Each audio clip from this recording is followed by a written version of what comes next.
that you are God, forever be lifted high.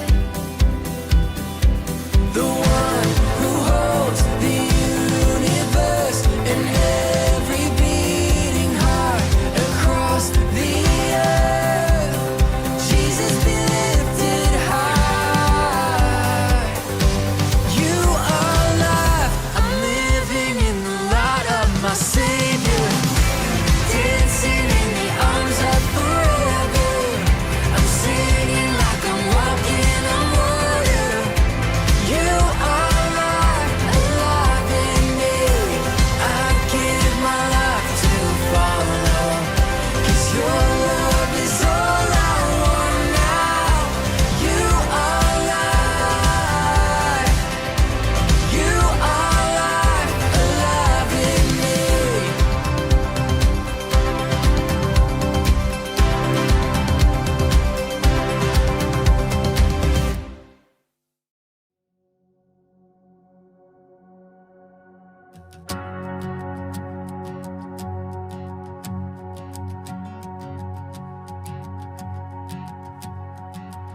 Who am I that the highest king would welcome me? I was lost, but he brought me in. Oh, his love for me. Oh, his love for me. Who the sun sets free, who is free indeed. I'm a child of God, yes I am.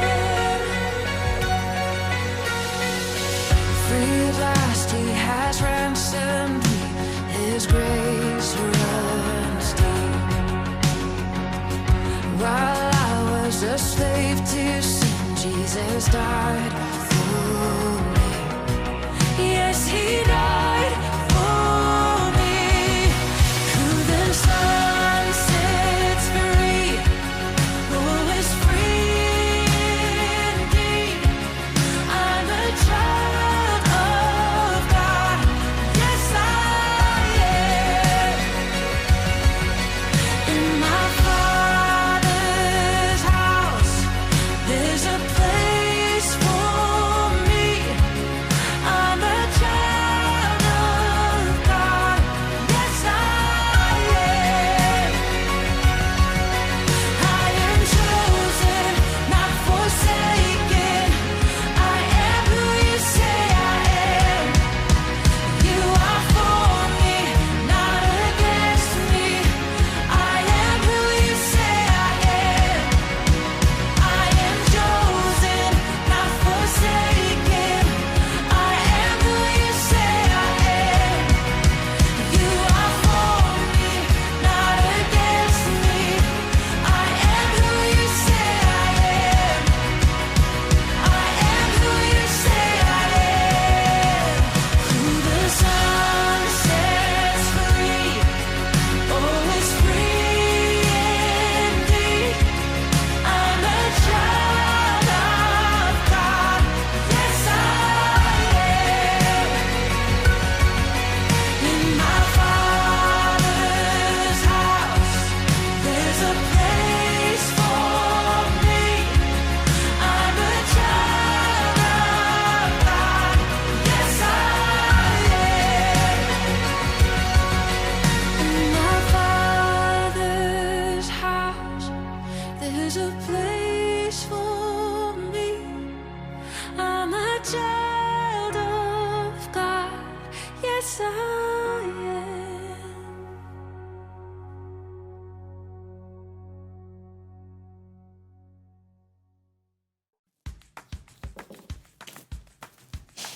Hey, welcome to Story Lab. This week, we're talking about forgiveness, while we take a look at the story of a man who found himself far from home.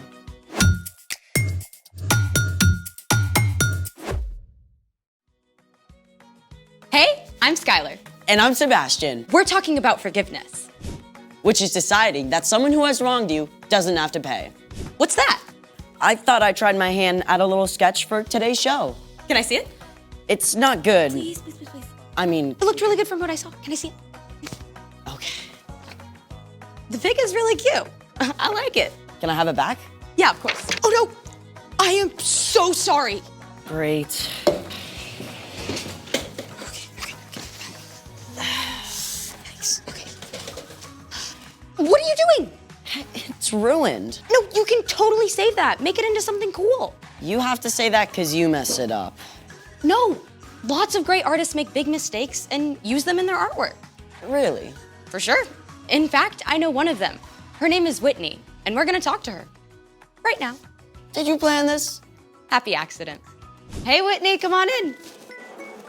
Hey. Hi. Good to see you. Yes, you too. Thanks for coming on the show. Thanks for having me. So, why don't you tell everybody a little bit about what you do? Sure, I am an artist. I draw and I paint. I also do some cut paper animation. I've been drawing and painting since I was a little girl. That's awesome. What do we have here? Right, so I like to draw from observation. This is candy, and that I had lying around my house, and a plant, and also trees. I love drawing trees in different seasons. These are amazing. What got you interested in art? Well, I've always loved to draw and paint, but when I was in high school, my art teacher laughed at me because I couldn't read a ruler. And she said, "You're gonna be an art teacher," and that is exactly what I did. Yeah, I mean, whenever I like to paint, it always turns into some unrecognizable color blotches. Well, I made a lot of mistakes too when I first started painting, and I still struggle with how to create what I see in my imagination. So, what do you do with your mistakes? Well, I like to say that I repurpose them. Take this, for example. I was using my hot glue gun, and it dripped all over this canvas I was already working on. Honestly, it still looks pretty cool to me, but I get what you mean. So, how will you repurpose that? I've got a few ideas. Can I show you later? Absolutely. In the meantime, it's time for... The story before the story. Today, we're in Luke. But before Luke, in the very beginning, out of a deep, deep love, God made an amazing world. But when people turned away from God, the world was broken. God made a plan to draw people back into relationship. So, at the right time, God sent a tiny baby to be born in the small town of Bethlehem. God's very own son, Jesus. When Jesus grew up, he began to travel from town to town, teaching and healing. Often when Jesus taught, he spoke in parables or stories using everyday things to help people understand spiritual truths. Which is where our story starts. Take it away. Hey everyone, I'm Chloe. Hi, Chloe. One day, while Jesus was teaching, a group of tax collectors and others who were considered outcasts gathered around Jesus. The religious leaders were totally shocked by this.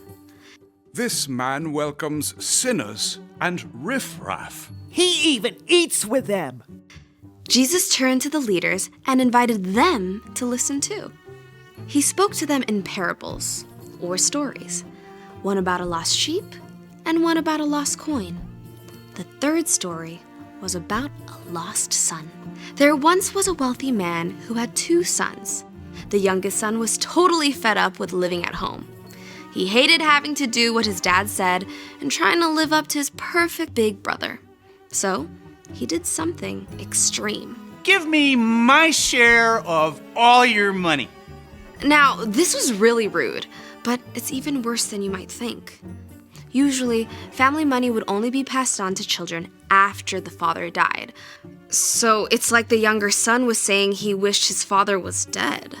Even though the father must have been terribly hurt, he divided up his property and gave a share of the money to the younger son.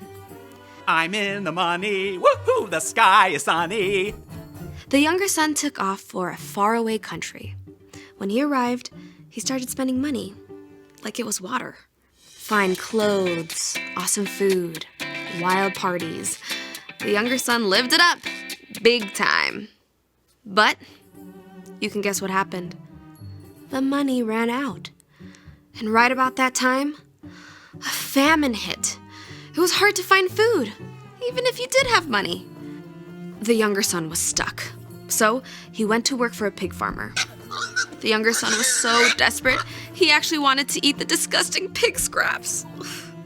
The sharp hunger in his stomach woke him up.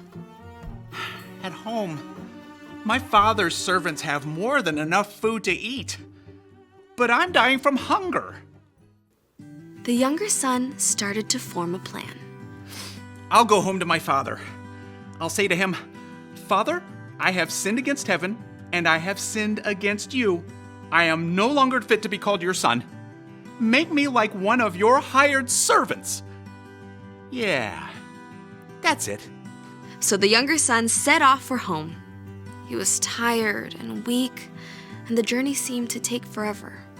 But at last, he neared home. I'm no longer fit to be called your son.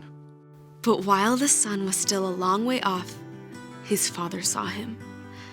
The father's heart was filled with love. He ran to his son and threw his arms around him and kissed him.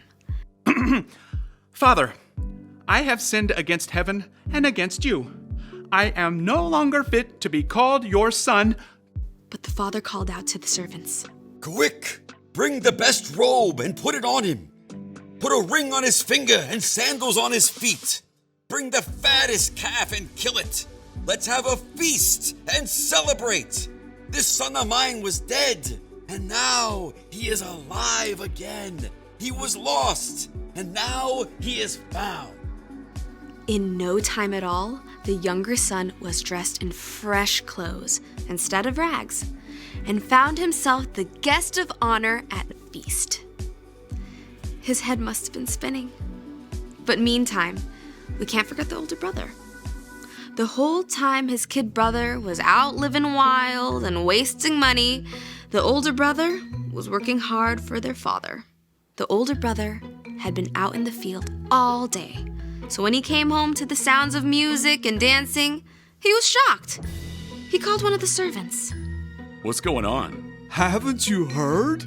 Your brother came back. Your dad's so excited, he killed the fattest calf for a party. What? You should come in. Your father's looking for you. Let me think. No. Just think what you'd feel like if you were the older brother. This whole thing was so unfair. When the father came out and begged his older son to come in, the son let him have it. Look, all these years, I've worked like a slave for you. I have always obeyed your orders. You never gave me even a young goat so I could celebrate with my friends. But this son of yours wasted your money on crazy things. Now he comes home, and for him, you killed the fattest calf. The father looked on his older son with the same love he gave his younger son. My son, you are always with me. Everything I have is yours. But we had to celebrate and be glad. This brother of yours was dead, and now he is alive again. He was lost, and now he is found. And that's the end. Jesus didn't tell the crowd what happened next. Maybe the older brother had a change of heart and came inside to have a blast with his brother. Or maybe he held on to his anger and stayed outside, alone. The end. Wow, there is a lot going on in that story. Yeah, sometimes I get the younger brother. Sometimes I want to do what I want to do. But then also sometimes I feel like the older brother, and I want everything to be perfectly fair. They both needed forgiveness. The younger brother for being hurtful and making really poor decisions. And the older one for being angry and bitter. So, what's our part in the story? Well, the father forgave both his sons. He forgave the son who did big, bold, awful things, but he also forgave the son who did everything right on the outside, but had a hard, bitter heart. And God is just like that father. God is always ready to forgive you for what you've done, no matter how big or small. If you go on a website that your parents specifically told you is off limits. Or you had a rotten attitude when your mom asked you to do something. If you lie about brushing your teeth. No matter what, you can always come back to God and know that God will forgive you. Just like the younger son. And the older one, too. Knowing God will forgive you is never an excuse to try getting away with something. You will only hurt yourself and others. But you can have absolute confidence that God will always welcome you back, no matter what. It's the most amazing news ever. You got that right. See you next time. Bye, Chloe. So here's the thing. God will always forgive you. Yeah, God is like a master artist. He takes our messes and mistakes and turns them into something beautiful. Speaking of which, Hey there. hey, we're so excited to see what you did with your mess up. Well, here you go. Wow. I took my hot glue gun and I added more hot glue and then I turned it into flowers. It looks like you did it on purpose. Hey, thanks for hanging out with us today and showing us your process. My pleasure. See you guys next time. Bye, Whitney. She really inspired me. Hey, let's see your sketch. See how your mistake turned into something amazing? Yeah. Thanks for joining us in the Story Lab. See you next time. Hi, Journey Kids. This is Callie Joy. Can you do your memory verse with me? Put up with one another. Forgive one another if you are holding something against someone. Forgive, just as the Lord forgave you. Colossians 3:13. Boop. We're going to do that one more time, so stay standing. Put up with one another. Forgive one another if you are holding something against someone. Forgive, just as the Lord forgave you. Colossians 3:13. Boop. Thanks, Journey Kids. I'll see you later.